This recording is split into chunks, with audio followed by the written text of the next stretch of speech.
नमस्कार। क्रिकेट रोमांच में आप सभी का स्वागत है। आप जानते हैं कि भारत और साउथ अफ्रीका के बीच 5 T20 इंटरनेशनल मैचों की सीरीज खेली जा रही है और सीरीज में भारत पहला मुकाबला जीत गया था। कटक में बाराबती स्टेडियम में आसानी से पराजित किया था साउथ अफ्रीका को 101 रनों से।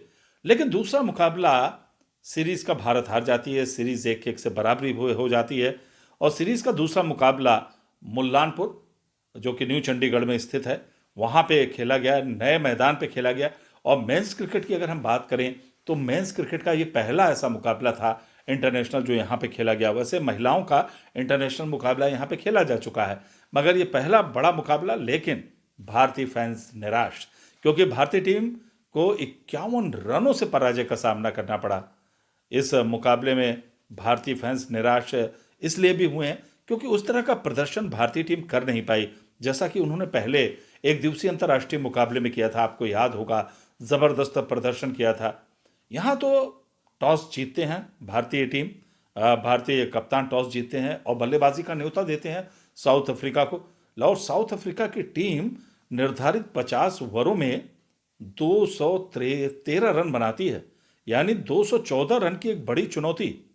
और इसके पहले भारत में T20 इंटरनेशनल मुकाबलों में जो लक्ष्य का पीछा किया था वो सर्वाधिक 209 रनों का था।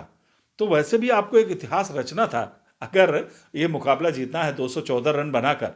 लेकिन साउथ अफ्रीका के बल्लेबाजों ने बेहतरीन प्रदर्शन किया, खास तौर से सलामी बैटर विकेटकीपर बल्लेबाज क्विंटन डी कॉक की बात करिए आप।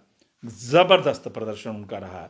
जिस तरह से उन्होंने टाइमिंग दिखाई और अटैकिंग बल्लेबाजी की, 90 रन की पारी उन्होंने खेली और प्लेयर ऑफ द मैच बने।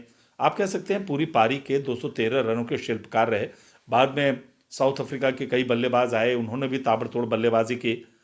मगर न सिर्फ आप साउथ अफ्रीका के बैटरों को अंक दे सकते हैं अच्छे प्रदर्शन का, बल्कि आप ये भी कह सकते हैं भारतीय गेंदबाजों ने भी निराश किया।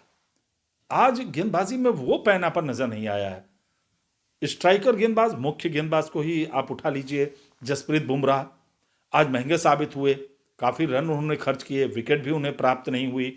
अर्शदीप सिंह भी महंगे साबित हुए। सिर्फ वरुण चक्रवर्ती को आप छोड़ दीजिए जो सर्वाधिक कामयाब गेंदबाज रहे, 2 सफलता अर्जित की। बाकी गेंदबाजों ने निराश किया है। और निराश क्यों किया है? जैसे जब भी जसप्रीत बुमराह ने थोड़ा सी यॉर्कर फेंकने की कोशिश की तो आपने देखा होगा बहुत सारी फुल टॉस मिली है आज। इस पारी के दौरान जो 213 रन बनाए हैं साउथ अफ्रीका ने, उस दौरान न सिर्फ थोड़ी ढीली गेंदें मिली हैं बल्कि फुल टॉस गेंदें भी मिली हैं। गति परिवर्तन बीच बीच में बढ़िया रहा है भारत का, मगर जो फुल टॉस मिली उसका बढ़िया फायदा उठाया। बहुत सारी फुल टॉस मिली। दूसरा एक बड़ी चीज पे आप गौर कर सकते हैं, वो ये है कि भारतीय गेंदबाजों ने जो वाइड बॉल दी है वो 16 अतिरिक्त दी है। यानी आपने 2 ओवर और 4 गेंदें, लगभग 3 ओवर तो आपने एक्स्ट्रा कर दिए, यानी 23 ओवर का मैच बना दिया साउथ अफ्रीका के लिए। और वो 16 रन आ गए अतिरिक्त, उसके बाद अतिरिक्त गेंद भी करनी पड़ी, तो वो भी एक मायने रखता है। और भारतीय टीम लक्ष्य से 51 रन पीछे रह जाती है और 162 पे पूरी टीम आउट हो जाती है। तिलक वर्मा भी 62 रन जिन्होंने सर्वाधिक बनाए भारत की तरफ से, सिर्फ उनकी बल्लेबाजी ऐसी रही है, पैनापन दिखा है, टाइमिंग दिखी है, प्लेसमेंट दिखा है, जबरदस्त उन्होंने टच दिखाया। हार्दिक पांड्या जरूर आज थोड़ी जल्दबाजी में भी नजर आए, थोड़ी हार्ड हिटिंग करना चाह रहे थे। वो कहते हैं ना कि एक टच दिख जाता है, एक फॉर्म दिख जाता है बल्लेबाज का। वो फॉर्म आज हार्दिक पांड्या जब आए थे, चुनौती बहुत ज्यादा थी भारतीय टीम के ऊपर, तो वो उस तरह का लय नजर आया नहीं हार्दिक पांड्या में, और आज वो भी चलते बने। लेकिन अच्छी बल्लेबाजी की, खास तौर से तिलक वर्मा ने उन्होंने प्रभावित किया। जितेश आए, कुछ आशा की किरण जगाई, लेकिन तब तक गाड़ी छूट चुकी थी काफी पीछे, क्योंकि जब 214 के लक्ष्य का पीछा आप कर रहे हैं तो फिर रन गति को मेंटेन करना जरूरी होता है। पावर प्ले भी उतना बढ़िया नहीं गया, 3 विकेट गंवा दी पावर प्ले में भारत ने। 50 रन जरूर जोड़ लिए थे उससे ज्यादा, मगर 3 विकेट गंवा दी थी। वहीं साउथ अफ्रीका ने पावर प्ले में 1 ही विकेट गंवाई थी, तो अंतर काफी कुछ ज्यादा आता रहा। तो तिलक वर्मा 62 रन की पारी, वो भी 20वें ओवर की पहली गेंद पर आउट हो जाते हैं। और इस तरह भारतीय टीम ये मुकाबला 51 रनों से हार जाती है। बल्लेबाजी में भी वो तेवर नज़र आया नहीं है, थोड़ा स्विंग भी हुई है गेंदें, उसको भी संभाल नहीं पाए हैं। बहुत अच्छी गेंद पे अभिषेक शर्मा आउट हुए। वो ज़रूर एक ऐसी डिलीवरी थी जिस पे आप किसी भी बल्लेबाज को पवेलियन भेज सकते हैं। अभिषेक शर्मा विवश हो गए, जबकि अटैकिंग बैटिंग करते हैं, लेकिन उसे डिफेंस करने के प्रयास में बल्ले का किनारा लेती हुई चली गई। अब कप्तान सूर्य कुमार यादव की बात कर लीजिए, ये भी फॉर्म से जूझ रहे हैं। 14-15 की औसत है पिछले कई मैचों के दौरान, कोई अर्धशतक उनके बल्ले से निकला नहीं है। शुभमन गिल 0 पे आउट हो जाते हैं पवेलियन, वो भी फॉर्म में जूझ रहे हैं। तो इससे भी एक अंतर आया। दूसरा ये बात का भी उल्लेख करना पड़ेगा, जिक्र करना पड़ेगा, और आप भी सहमत होंगे इससे, मुझे लगता है ज़रूर सहमत होंगे। बहुत सारे क्रिकेट पंडित, क्रिकेट एक्सपर्ट्स और आम पब्लिक जो कि क्रिकेट की काफ़ी जानकार है, वो चर्चा कर रही है जो हम डाउन में परिवर्तन होता है भारतीय टीम के, चाहे वो टेस्ट फॉर्मेट उठा लीजिए, आप एक दिवसीय फॉर्मेट उठा लीजिए, वनडे, या फिर T20 इंटरनेशनल उठा लीजिए, ये तीसरे क्रम पे बल्लेबाजी में परिवर्तन समझ में आता उतना नहीं है, जैसी चर्चाएं भी चल रही हैं।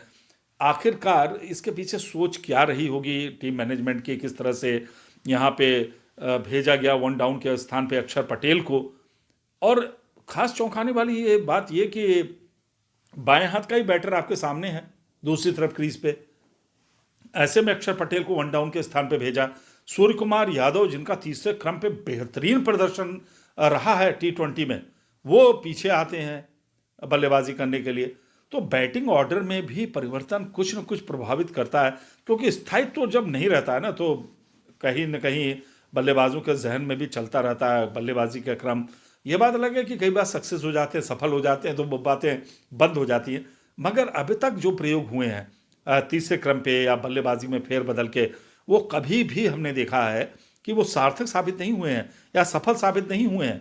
खैर, भारतीय टीम पराजित हो गई है, और पराजित जब भी टीमें होती हैं, जब भी हारती है टीम, तो बहुत सारी चीज़ें, बहुत सारी कमियां देखी जाती हैं। और जब आप जीत जाते हैं तो फिर प्रदर्शन पे जो गलतियां भी हुई हैं उस पर कहीं ना कहीं पर्दा आ जाता है, पर्दा ढक देते हैं, और उस तरह से वो बात जाती रहती है।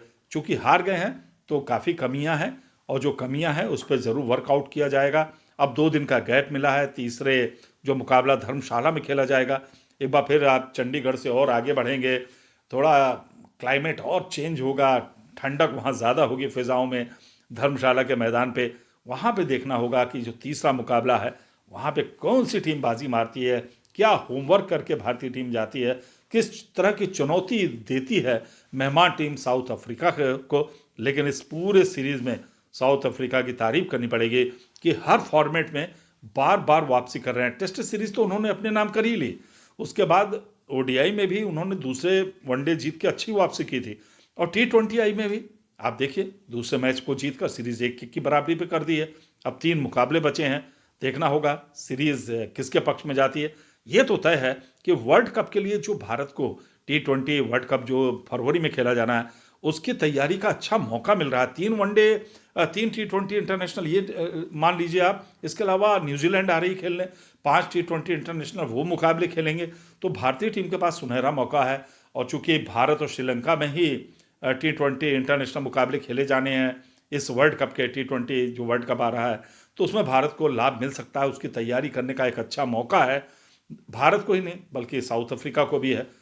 तो ये तो तय है कि ये सीरीज बहुत रोचक होने वाली है।